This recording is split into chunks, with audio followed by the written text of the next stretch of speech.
I just had the best date ever and texted my best friend, I'm going to marry this guy. Then realized I accidentally sent it to him. This happened like 10 minutes ago, and I'm not exaggerating when I say I am dying. Seriously, Holy Ghost, just take me now. This is the kind of cringe that only exists in poorly written rom-coms where everything feels so far removed from reality. Yet here I am, living that nightmare. Why me? Let me take you back to 10 painfully long minutes ago. I was on this incredible date with a ridiculously handsome guy who also happens to be my friend of 3 years. I'm on a high after closing my apartment door on his beautiful face. It couldn't have gone better. My heart is still racing as I whip out my phone to text my best friend about how amazing this date was. I type, bitch, I think I'm going to end up marrying this guy. And then, I hit send. To him. Not to my best friend. To him. The realization hit me like a ton of bricks. I stared at the screen, frozen, as if hoping the universe would suddenly develop an undo button. Why did I think that was a good idea? Why didn't I double check? Now, I'm left with a shame so deep that even the void of the earth couldn't contain it. Do you think there's a void big enough to hold all this misery? Because I could really use it right about now. Or better yet, can I just make a quick pact with the devil? I'd only need to rewind time by 10 minutes. That's it. Is that really too much to ask? Because right now, literal and metaphorical death feels like the only escape from this level of embarrassment.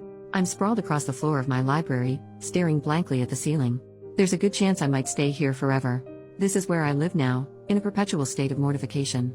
Bitch, I owe you an update, okay? So good news first, there's only so much ceiling staring you can do before pure boredom sets in. At some point, the urge to scream fuck at the top of your lungs fades, and you have to get on with life. Bad news? You all did me dirty. My little text mishap blew up on the front page and somehow ended up on a famous Portuguese radio show this morning. Yeah, cool. Now, let's get to the juicy part, the love update. Right after my little text blunder, I panicked and shot him another text, not meant for you. With a crying emoji because, obviously, I needed to try and save some face. And, this sweet man responded right away. I don't read text not meant for me with a winking face. I just had to ask him if I could die now, to which he replied, please don't. With a kissy emoji. I mean, could he be more perfect? This morning, he even messaged me about some travel plans we have coming up. Bless this handsome man. Turns out, the gods may be cruel, but at least they're not that cruel. Oh, and for the record, my original post was a little hyperbolic, like that text, go figure. I actually slept well last night and even managed to laugh at the absurdity of it all. I've been replaying the exact moment I sent that fateful message. I had just closed the door behind him after he leaned in and kissed me goodnight. I stood there, with my keys still in hand, sighed, smiled, and typed out those words. What a moment. A little background here. 2 weeks ago, he suggested we go for a walk in the park. After 3 years of friendship, I had a feeling he was finally going to open up and share his feelings. Back when we first met, I was in a serious relationship, so he always kept his distance respecting my boundaries. But now I was single. We sat down at the park, and he looked at me and said he had feelings for me. 3-year-long feelings. And then, under the clear night sky with about 35 stars, yes, we counted, he kissed me. Last night, I guess it was my turn to be vulnerable, even if it happened accidentally.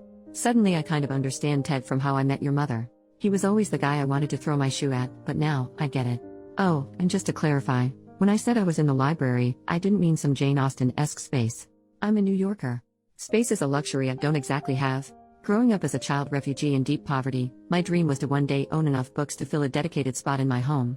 Here's a pic of my library nook, built from vintage thrift finds, DIY projects, and a lot of patience, the library. So that's it folks. The update you've been waiting for. You know, I think I prefer this messy, unpredictable life over any rom-com plot. Update 4 years later, bitch, we got married. Okay, so here we are 4 years later, and guess what? I did end up marrying that gorgeous specimen of a man. Yep, the same guy I accidentally texted, declaring my intention to marry him seconds after our first date.